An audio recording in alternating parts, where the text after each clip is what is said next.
In today's modern world, is there such a thing as normal family life? Who's to say what's normal?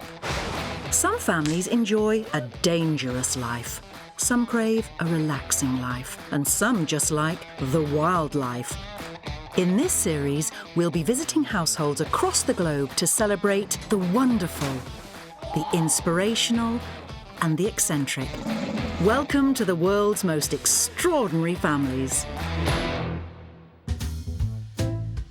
Coming up, we go monkey mad with the Janota family. It's like raising a 2-year-old child on steroids. And we meet the Gifford family, who left it all behind to sail around the world. Our family went from the American dream lifestyle to living below the federal poverty line. But first, we're off to Canada to meet a family of bodybuilders who flex their huge muscles on stage together.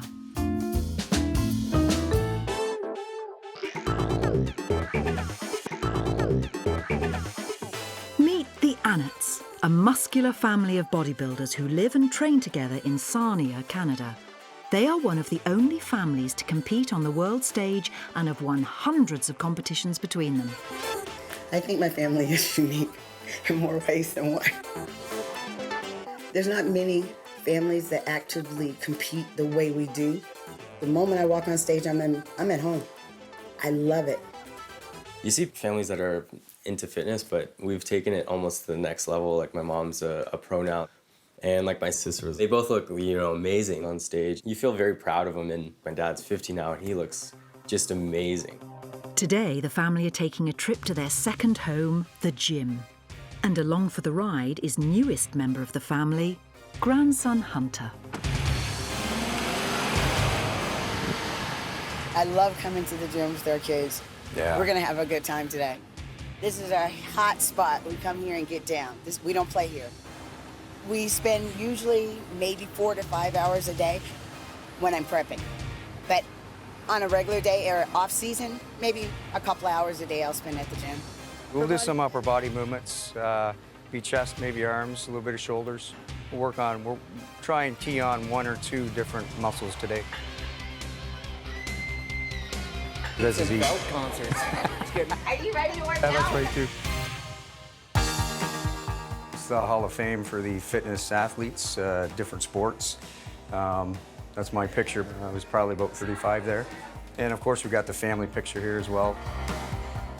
Alongside his day job as a fraud investigator, 50-year-old dad Dean has been competing in bodybuilding shows for the last 18 years.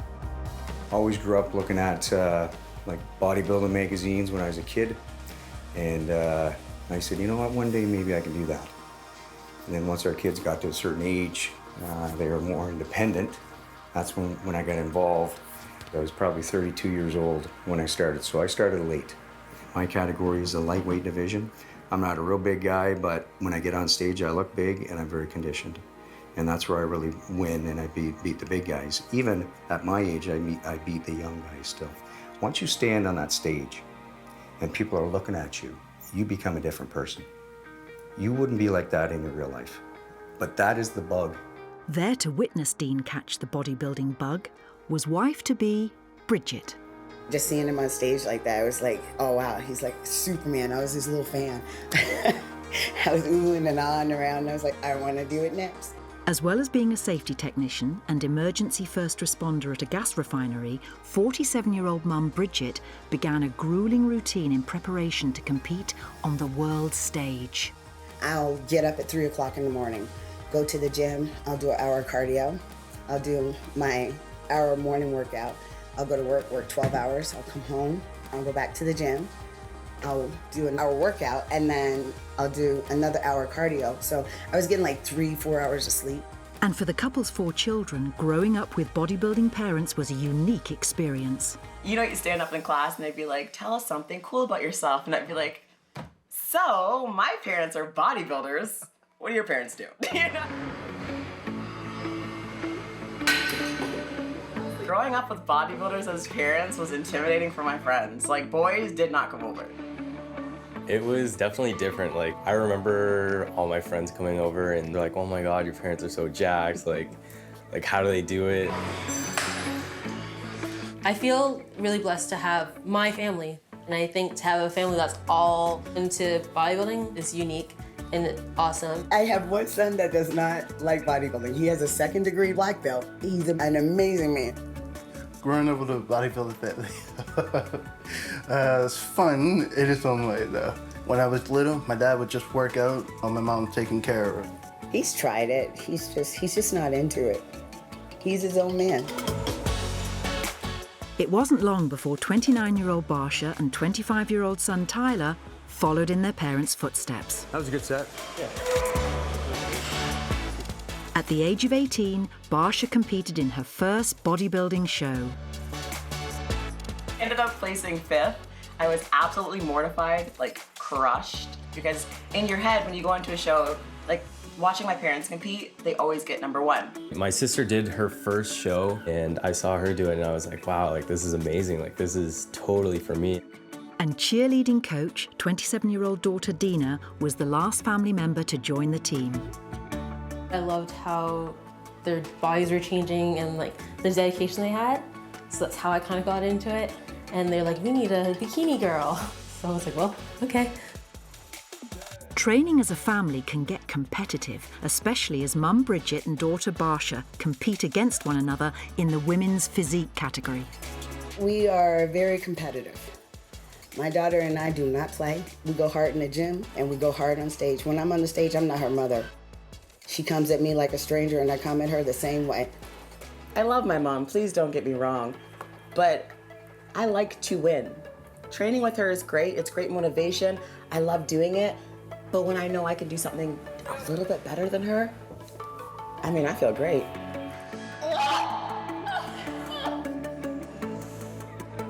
We're very competitive, and the boys, I believe they're the same way. They won't admit it, but they really are. You'll see. Who's the strongest family member? We all have our strengths. I'm probably strongest. Who's the strongest in the family? I would have to say probably me. Coming up, find out what it takes to feed this family of bodybuilders and how they struggle to fight off temptation. I am starving, so going into this grocery store is going to be a struggle.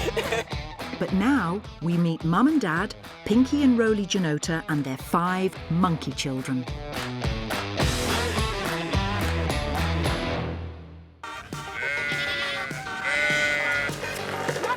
In the rural town of Beecher, Illinois, animal-mad Pinky and Roly Janota live on their farm, Settler's Pond. Well, I chat more to the animals than to humans. And are parents to 5 primate monkeys. It's like raising a 2-year-old child on steroids. It's a constant thing. They demand your attention. You can't just leave them in a cage. And they want to bottle. They want to be held and cuddled and loved, and it's a very demanding job. The monkeys joined the family after they were mistreated and abandoned by their previous owners. The names of my monkeys are Maybelline, Max Factor, L'Oreal, Avon, and Mary Kay. Maybelline is the matriarch. She's the head of them. Mary Kay is the baby. She's a year-old. L'Oreal is my thumbsucker. You guys are funny. Come here.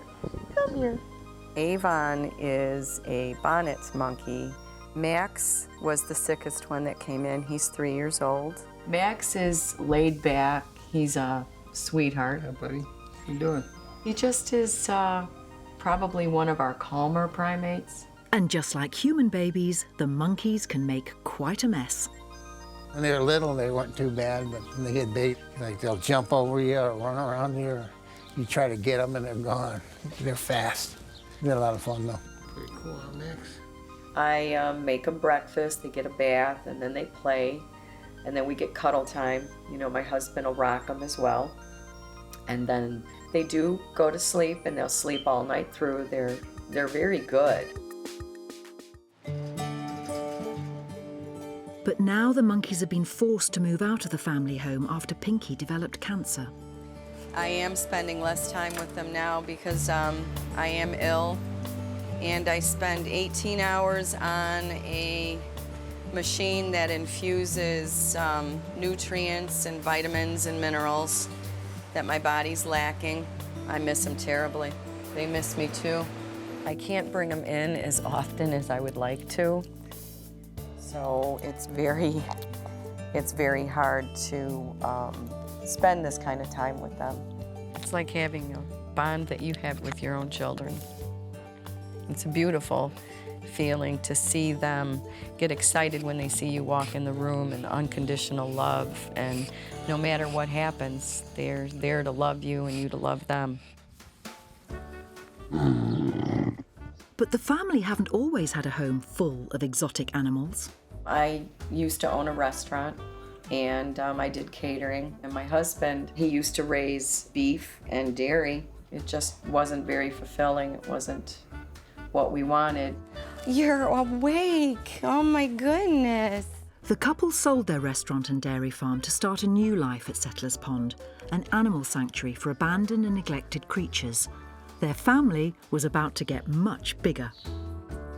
Settlers Pond went from just a couple animals and a few dogs to about 300 animals on a 60-acre facility. You ready for your breakfast? Through the years, they just keep coming in. We try not to turn anything away. Some people think we're nuts, but it's been kind of rewarding. It's kind of neat because you get an animal that you don't see any way it's going to live, but it makes it. Settlers Pond has become a charity rescue shelter with around 10 volunteers helping to care for the animals. We got a horse that came in that had foundered, and we called the vet, and we have chose to give him a chance at life instead of euthanizing him. So we're going to clean his hoof and repack it and give him his meds. Come here, General. Come on, bud. Now, the family might be hairy, but they're also hungry, and feeding them doesn't come cheap. It's very expensive. The specialty feeds that you need, the medical needs. My husband used to work 50, 60, 70 hours extra a week overtime. Then we reach out to the public, which, you know, the public only does what they can do too. There are times that an animal needs a surgery and the mortgage needs to be paid. Sometimes the mortgage goes on the back burner for a little bit, and we just beg, borrow, and steal, I guess. This is Bubba, the camel. He's a couple years old. He came in from Oklahoma. He's just like a dog. When I ride my moped up and back and forth to the barn, he chases up and down like a dog would chase you down the driveway. Bubba! Bubba! Bubba the camel was rescued from a zoo in Missouri after it was forced to close down. He was orphaned, and we went down and picked him up in the ambulance.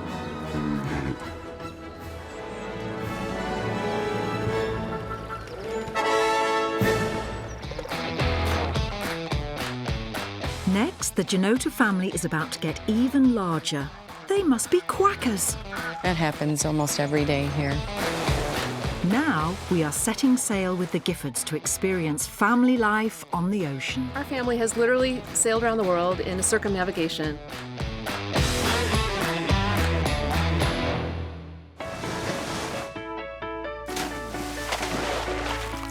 Meet the Gifford family. In 2008, Mum Bian, Dad Jamie and their 3 children embarked on a dream voyage around the globe and have been living on water ever since. Welcome aboard. This is exciting for me to get to share what it's like to live on a boat that's a home.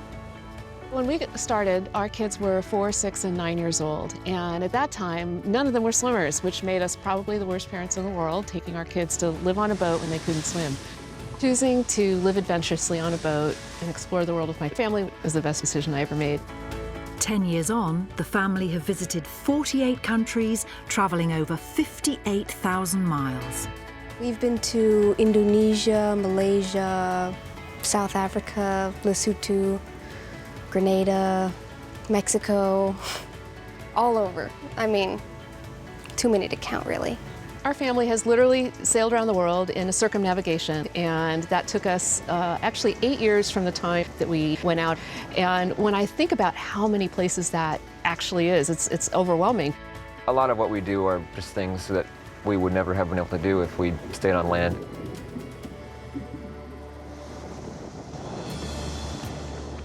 The Giffords are part of a growing but little-known community of people called cruisers, couples and families who spend months, even years, at sea, living on a boat. It's exciting because we're going to head out and do something new, and it's relaxing because moving on the water is just, it's peaceful, it's wonderful.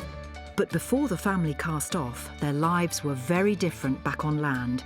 As well as being a sailor, Dad Jamie owned a business distributing medical equipment, and Mum Bian worked in digital marketing. Our life before we went cruising was one of comfort, of financial security. We had a large house in a high-demand area in one of the best school districts in our home state. Despite their comforts on land, the family had a longing for a life on the ocean. I'd grown up with this idea that I wanted to live on a boat someday and go sailing around the world, and we thought it would be when we were retired or later on in life, but we had a really challenging year. We had the birth of our second child, and 2 weeks later, my mother-in-law passed away. It was very unexpected. It made us reevaluate or look at what's important in life, and we weren't spending time with each other, with our children as much as we wanted, so we sat down and we came up with this idea and we made a plan. After planning for the next 6 years and saving almost $90,000 US, Mum and Dad quit their jobs, rented out the family home in Seattle, Washington, took the children out of school and loaded their lives onto a 47-foot sailboat they christened Totem. Our parents had told us for a long time that we could be doing this big trip, and when it finally happened, we were all really excited. When we took off as a family, we left San Francisco and sailed under the Golden Gate Bridge. It was really like we were starting again for the first time and doing it together. And it was exhilarating, and I'll never forget it, that moment that we were starting this grand adventure as a family. For the next 10 years, the family lived and traveled the globe together and had to adjust to living in close quarters. When we moved aboard, we were downsizing from a 5-bedroom house. And I don't even remember how many bathrooms it had. It had a bunch. And living on the boat, it's highly compact. We're fitting so much living into that space. We're fitting in both all 3 of the bedrooms and 2 bathrooms, a living space and a kitchen, which we call the galley, and our navigation station. All of this life into not even half of the size of our garage in the house that we gave up when we went cruising. Day-to-day life, it's different every day. We show up into a new place. It can be figuring out provisions and groceries or fuel if we need fuel. It can be more of a field trip thing where we're in a cool place and we want to go out and see historical exhibits or museums or safaris, so we're going out looking for animals.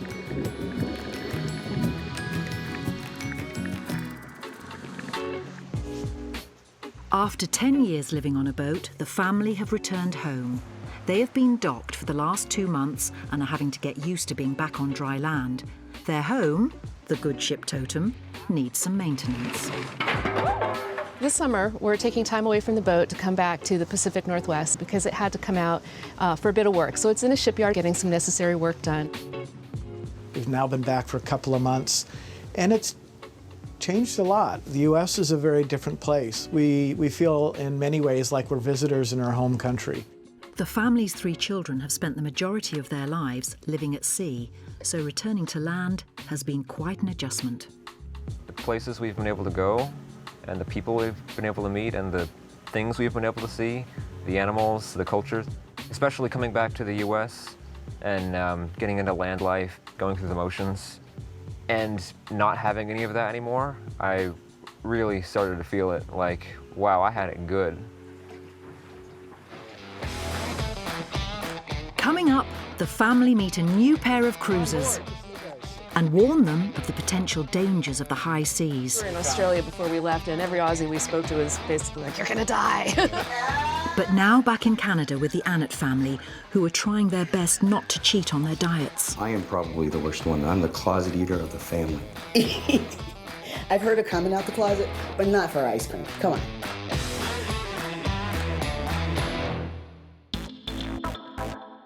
After an intense workout, Dad Dean and daughter Barsha are heading to the supermarket to buy supplies for the household. Chicken? Chicken, probably steak, spinach. S01, It's not for everybody. And to be successful, you have to love it. But shopping for this bodybuilding family can be expensive. It costs about $300 A week. a week, yeah. Yeah, so it's expensive.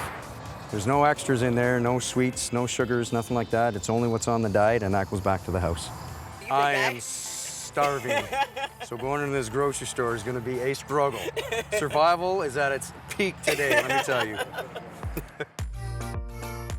To be a bodybuilder, you must follow a strict diet, and in the lead up to a show, the family follow a process called prepping, a 4-month period of intense workout and dieting.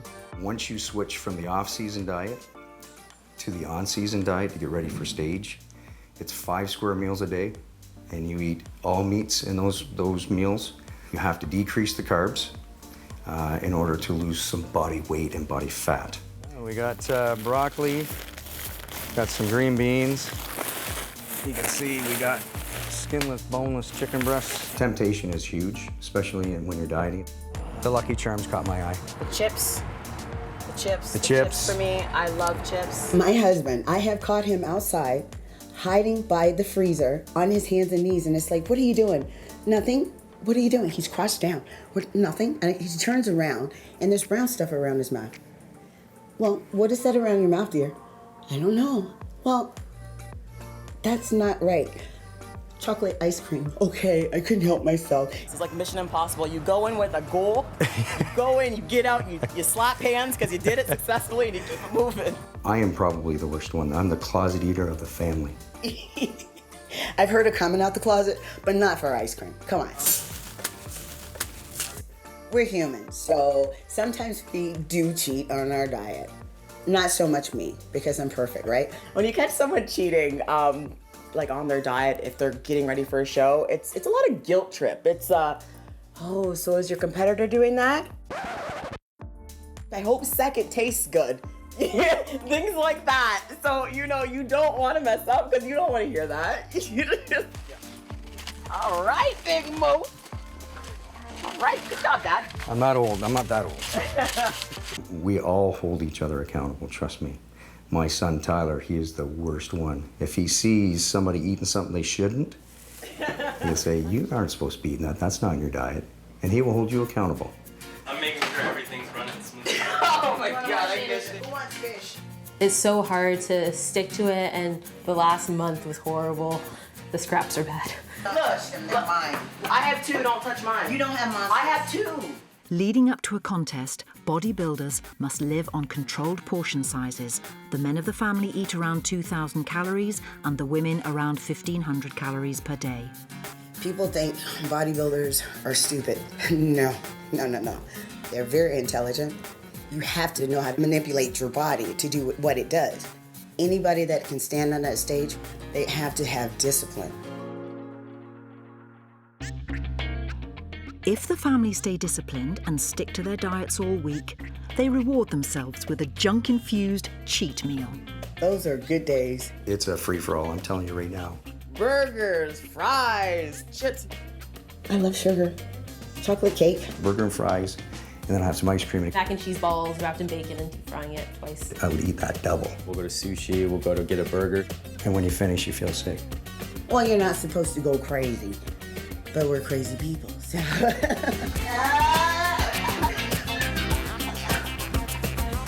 Oh, they always crazy. Everybody in the house is crazy.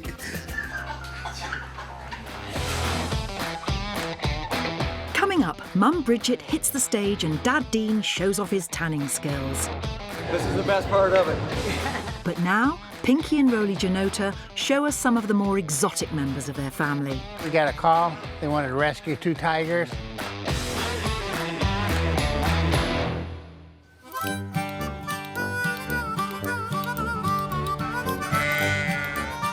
The Janota's beloved monkey family are now unable to live in the household as Pinky continues her treatment for cancer.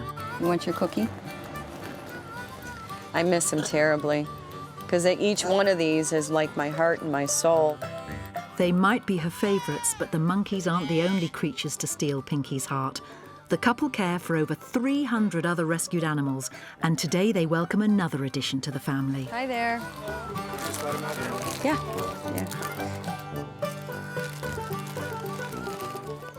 We came to relinquish our ducks. Couldn't keep them at home anymore, so wanted to make sure there was a safe place for them. Got them for Easter, it was about $2, $3 a piece. Didn't expect them to grow that big, that fast. This family have fallen foul of rules restricting the ownership of poultry as pets, so they're left with no choice but to bring them to Settlers Pond. That happens almost every day here.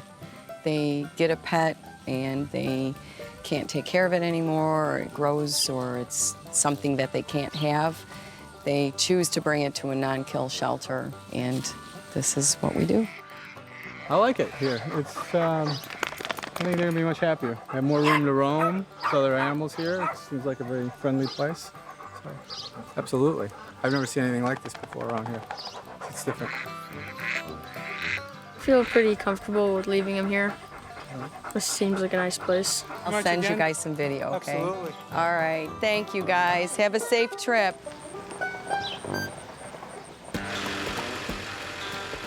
Ducks and monkeys aren't the only creatures to find their way to Settlers Pond.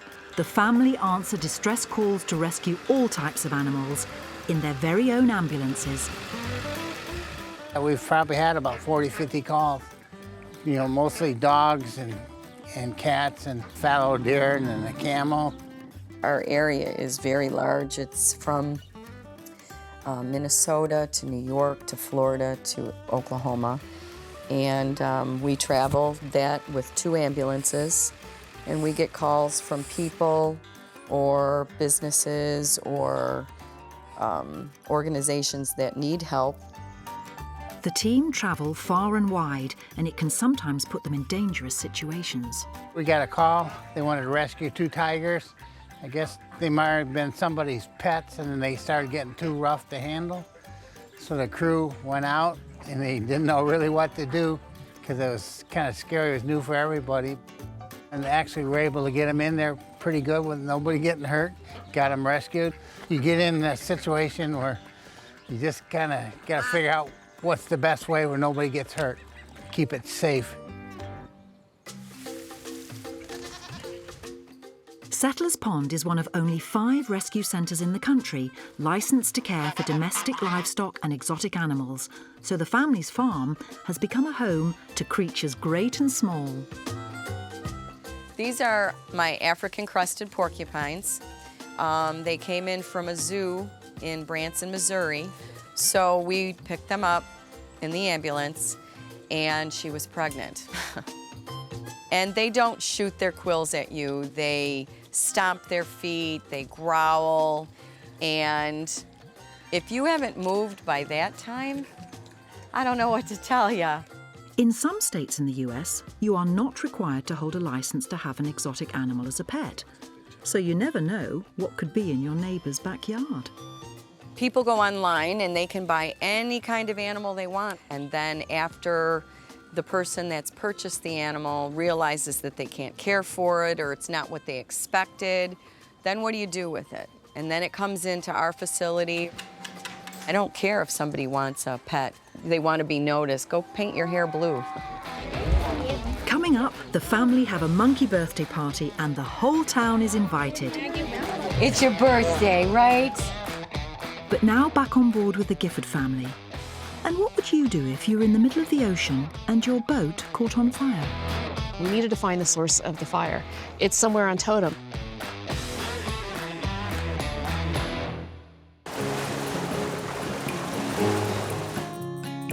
To fund their seafaring adventures, Dad Jamie spends some of his time as a sailmaker, and Mum Bian has written a book about cruiser life. However, the family claim they are far from rich and live on just $30,000 a year. Our life, it is pretty great in a lot of ways, but it isn't always like sitting in a hammock swinging, drinking a Mai Tai with an umbrella in it. It's actually really difficult. The hardest parts of it for me are actually the stress of financial uncertainty. It's taken me a really long time to get comfortable with.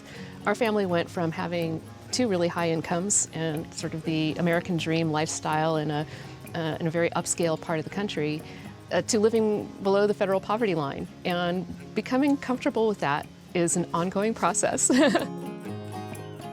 One of the other ways they make some cash is meeting and coaching other families looking to start their own cruising adventure.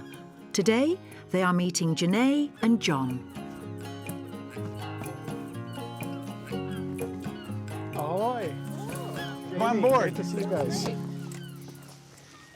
It's really great to have a chance to sit down with you guys. I think it would really help Jamie and I just to hear you talk about where you are and thinking about going cruising and what your major concerns are. You know, we've looked at Mexico. We're worried a little bit. You know, you hear a lot of reports about, is it safe? Is it safe for cruisers? We have dogs. I'm not sure how that all works. These are all things we can work through. Although their life may look like a vacation, it hasn't all been plain sailing for the Giffords, and they have found themselves in some rough waters. I could smell smoke. I could smell burning plastic, that acrid smell. It's probably 2 o'clock in the morning when this happens too. We needed to find the source of the fire. It's somewhere on Totem, and fiberglass boats like this are basically big plastic tubs in the water. You may only have a couple of minutes until you have to be off the boat for your own safety. And Jamie and I are frantically looking all over the boat. We finally honed in on it, and it probably only took 30 seconds, but that 30 seconds felt like forever.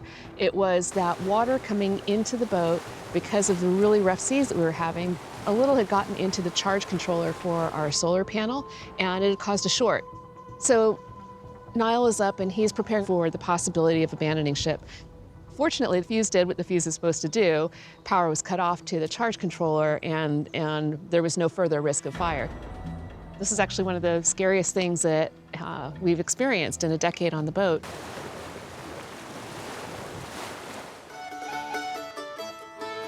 Apart from some of the dangers of cruiser life, the couple are also keen to know what it's like living as a married couple on board. So you guys are together a lot. I mean, you're on the boat all the time. Are there times you wish you could, you know, get away? Does it work all the time? How does that work? Yes, there are times that we each need to get away. Yeah, our boat is a very small house, but we have a big backyard. It's easy to jump in the dinghy and go for a walk on the beach or go for a swim or... We're with each other 24/7, and before we went cruising, we had busy jobs, and we might see each other for a few hours a day, and that would be it. And it's a big difference when you're with each other all the time. For a typical teenager, no escape from mum and dad may feel like a big challenge. This is the kids' end, forward of the mast. Our son has a cabin on the port side with 2 bunk beds, and then the girls share a cabin all the way at the front. And they like to say there's an invisible line down the middle, but really they're basically sharing the equivalent of a big double bed. For the Gifford kids, living on the boat is all they have ever known. The only things I ever really remember are just little fragments of what it was like before we were living on the boat and what had happened after. It's everything I've known since I was little, so it's kind of hard to have a perspective of what it would be like from a land life. I guess if you're living in a house and you think of living on a cramped little boat, it must be no privacy whatsoever, you know?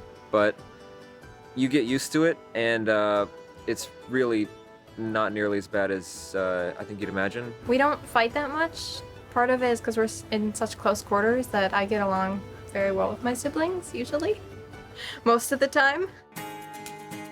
Growing up at sea means the children are boat schooled, with mum and dad providing all their education whilst on board.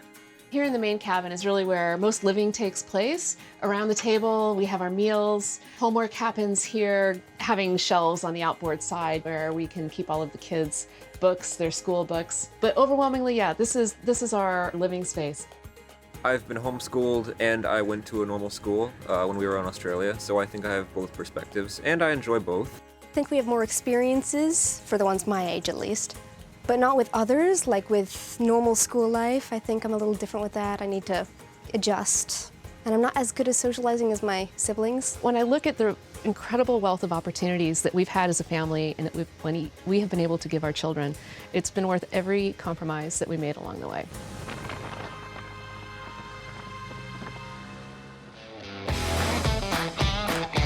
Next, the family share their final meal on board before saying bon voyage to son Niall as he heads off to college.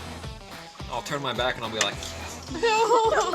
But now it's time for a special birthday party at the farm with the Janota family. Happy birthday to you.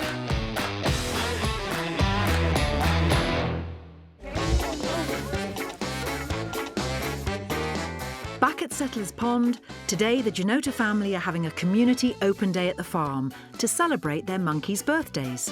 Can we sing to them? Happy birthday, dear monkeys. Happy birthday, dear May, Max, Maybelline, Ava. Day to you. Here. It warms my heart to see all these people come out here and show their support for us. I mean, when you get blue and down and you start doubting things, this makes it all worthwhile. It really does. Normally they don't get things like this, but it's your birthday, right? And today here to lend a helping hand is Monkey Grandma and Pinky's mum, Janet. It's wonderful, and with all the volunteers and such, you can't believe so many people want to help with something like this. To keep Settlers Pond running, the family rely on donations from the public, and today the community has been very generous. Well, you've been collecting for a while, haven't you? Dog food, cat food, we use a lot of paper towels, and bleach is our major sanitizer. And then we do, excuse me, my husband does probably 40 loads of dog bedding a week. Pretty much everybody donates anything. We can use everything. And that support is just what the family and the animals need as Pinky continues to battle with her illness. But there are no signs of her slowing down just yet. It's tough on her, and she wasn't as tough as she is. I think it would be a lot harder. How can you slow down? These guys got to eat every day. That's what amazes me about her. She just, no matter what comes on, she kind of figures it out and makes it work. Even now that she's ill, you know, she keeps going. You can see her walking around with her IV pulse, so I couldn't be more proud or pleased with the woman she's grown up to be. It's just beautiful. I really was surprised, and I was shocked at the amount of people that showed up. To tell you the truth, I was really down and depressed. So I wasn't. This was beautiful.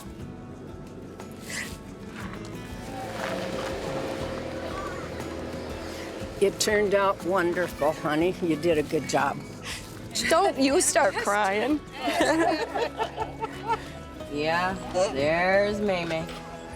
I couldn't imagine my life without doing all of this. I don't think I'd know how to survive. I wouldn't know.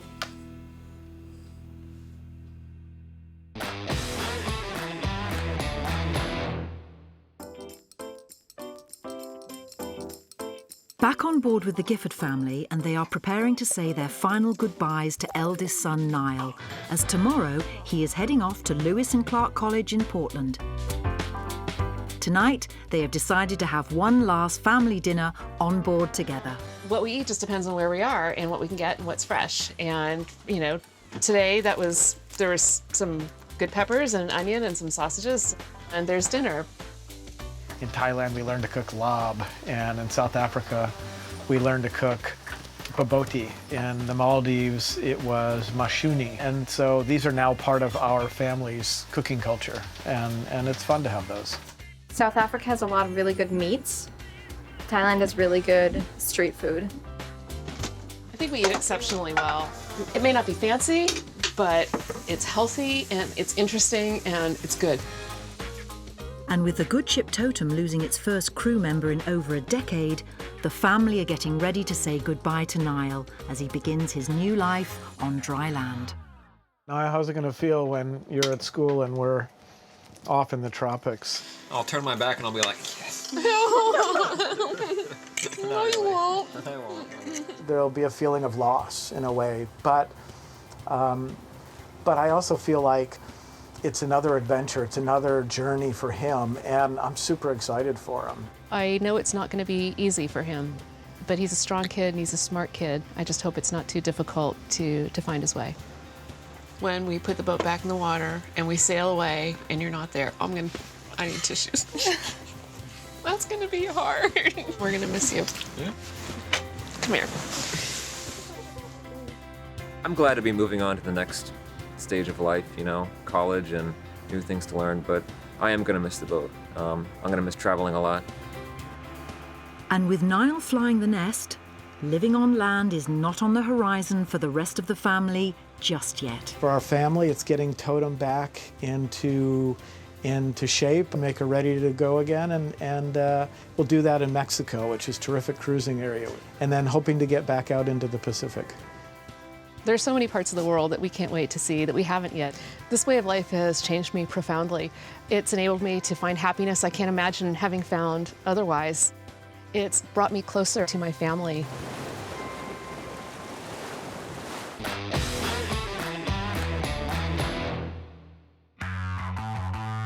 For the Annetts, a life competing all over the world has taught the family some valuable lessons, and one bump in the road could be the difference between first place or going home empty-handed, as Mum Bridgett found out in a competition in Florida back in July 2018. There was an accident on the highway. We got to the airport a minute late, missed our flight, bought new tickets, came back, flew out again the next day, and I gained 10 pounds in the air. When you fly, you hold water. Water is not good because you can't see any of the muscle when you're holding water. Before a big show, these buff competitors attempt to drain out water from their bodies in the hope of looking as shredded as possible. Sometimes the air pressure causes your body to swell. And with me, it's just one of those things that happens. To get rid of the extra carry-on weight Bridgett gained on the flight, she was forced to do rigorous cardio, take saunas, whilst reducing her water intake. That night I had to get the water out, so I sucked it all out. So I lost like 12 pounds overnight. And my body just shut down. You look your best, but you feel the worst. She was upset. She said, I don't think I can do the show. I said, we're here, you're gonna have to make do. But despite the treacherous journey, Bridgett made it to the competition. This is the best part of it. Samantha, Samika Cash. Yeah, she's gonna be amazing. The day of the show, I looked after all their paint, I looked after all their shine, and I made sure they were, their color and skin looked perfect, and it was. You gotta trust her. We've been married 28 years, right? So he knows what he's doing. The ladies come to him. In a last-ditch effort to get water out of her body, Bridgett eats salt before she goes on stage. But is that healthy? Is it healthy? No. Is it a temporary unhealthy thing to do? Yes, it is. Is it gonna affect my health down the road? No. Bridgett's months of hard work have been leading up to this moment, but will it be enough to impress the judges? Unfortunately, I had some setbacks, some major cramping that day, so I couldn't pose like I should. She was too conditioned. She was too hard. That is not what they were looking for. They were looking for a more softer, gentle physique. I wound up coming in 7th place, but hey, this is the pro league, so wherever you come in, just to get on the stage, you're doing it. For Bridgett and Dean, competitions are about more than just flexing their muscles and are a chance to spend some quality time together as a family. Seeing my family compete on stage, it's really indescribable because I know what it's like to put all that effort and time into stepping on stage. Whether you win or lose, it's a success.